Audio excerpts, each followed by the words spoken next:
दोस्तों, आज हम बात करेंगे पावर स्टार पवन सिंह जी और ट्रेंडिंग स्टार खेसारी लाल यादव जी के बारे में, जो कि इनके नए-नए सॉन्ग आए हैं और इसमें क्या खूबी है, क्या नहीं है दोस्तों आप लोग सुन के भी बिल्कुल हैरान हो जाएँगे, बिल्कुल घबरा जाएँगे। तो प्लीज़ वीडियो में बने रहें। दोस्तों, एक ट्रेंडिंग स्टार जी का बहुत ही बेहतरीन सॉन्ग आया है, जीजा जी से सीख ला, जो कि साथ में गाई हैं नेहा राज्य और मेन फ़ीड पे हैं प्रगति भट्ट जी। उसी बीच पावर स्टार पवन सिंह जी का एक सॉन्ग आया है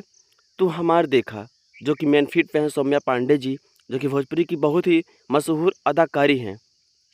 हाँ, तो दोस्तों आप सभी को बता दूँ ये जो फ़ोटोज़ आप लोग देख रहे हैं, ये सौम्या पांडे जी हैं। बहुत ही मस्त इनकी फ़िटनेस और इनकी एक्टिंग रहती है दोस्तों। आप सभी को बता दूँ कि इनके जितने भी सॉन्ग्स आते हैं पावर स्टार पवन सिंह जी के साथ, वो बिल्कुल ट्रेंडिंग मचा रहा है और उसी बीच अपने क्या बोलते हैं ट्रेंडिंग स्टार खेसारी लाल यादव जी के बारे में ये हैं प्रगति भट्ट जी, जो कि आप लोग फ़ोटोज़ में देख रहे हैं प्रगति भट्ट जी, जो कि इनके खेसारी लाल यादव जी के गाने में लगा है लगभग लागत कम से कम 15 लाख रुपए और उसी बीच 18 से 19 लाख के बीच में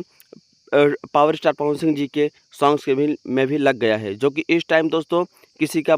सॉन्ग्स फ्लॉप नहीं गया है दोस्तों और सबका इस टाइम ट्रेंडिंग चल रहा है। तो प्लीज़ अगर आप लोग मेरे चैनल पर नए हैं, चैनल सब्सक्राइब कर लीजिए, वीडियो को लाइक कर दीजिए और पावर स्टार पवन सिंह जी के नाम एक